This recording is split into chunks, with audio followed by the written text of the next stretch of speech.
Hello and welcome back to Bible Wits Bible Corner. Today we're going to jump ahead and talk about the seventh plague, the plague of hail.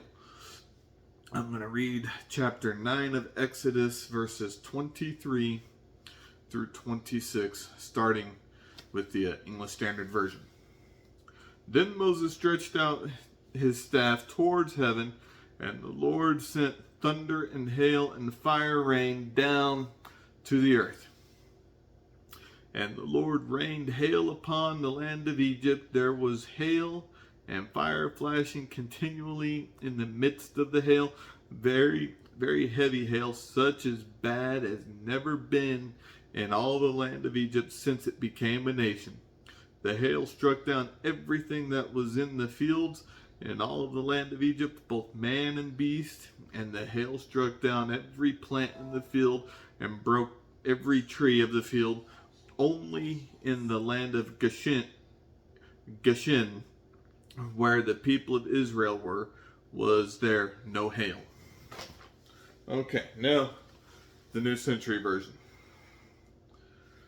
When Moses raised his walking stick towards the sky, the Lord sent thunder and hail and lightning flashing down to the earth.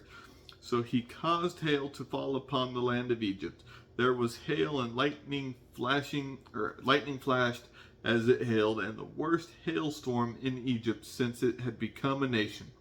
The hail destroyed all the people and the animals that were in the fields in all the land of Egypt. It also destroyed everything that grew in the fields and broke all the trees in the fields. The only place it did not hail was in the land of Goshen, where the Israelites lived. Okay. Weather fascinates me. From the time I was a little kid, I wanted to chase tornadoes. I saw my first tornado when I was about 5 years old. I wanted to chase them from that point on. Now, I don't do that. I kind of, as people say, wised up and realized that wouldn't have been a good career path, at least for me. But weather fascinates me. I love watching clouds roll. I love seeing the different colors of the clouds because that tells you what kind of storm you're getting ready to have. Now, this storm here, I up to that point, we don't know weather forecasts in any land of Egypt or land of that time. Regardless, we know of the flood, we know of this, but we know of the rainstorm that Elijah prayed for, but we don't really know what weather forecasts. So for them to say that this was the worst hailstorm, for God to say this is the worst hailstorm for Egypt since it had become a nation, had to be pretty severe.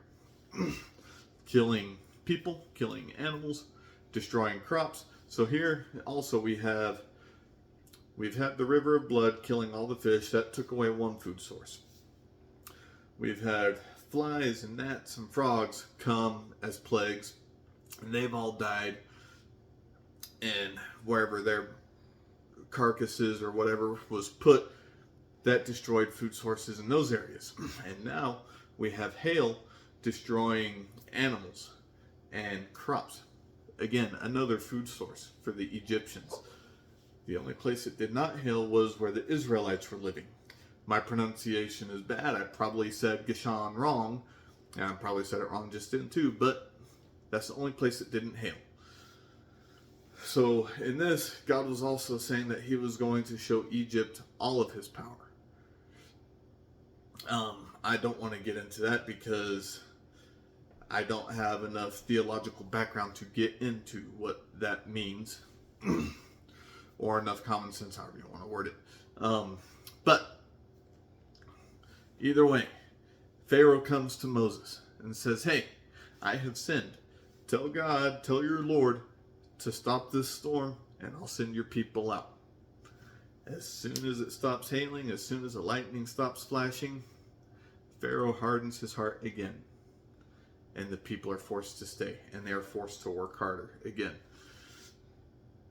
Another interesting thing that I want to bring up real quick. Some of Pharaoh's servants were starting to respect God enough to listen and bring their animals and people to shelter. Others did not, and those are the ones that were killed in the storm. But still, some were starting to turn and see, hey, there's something to this. Keep our eyes on God. Don't let plagues in life distract us from what God wants us to do. I hope you find encouragement in this. I hope you have a wonderful God-centered day. Bye.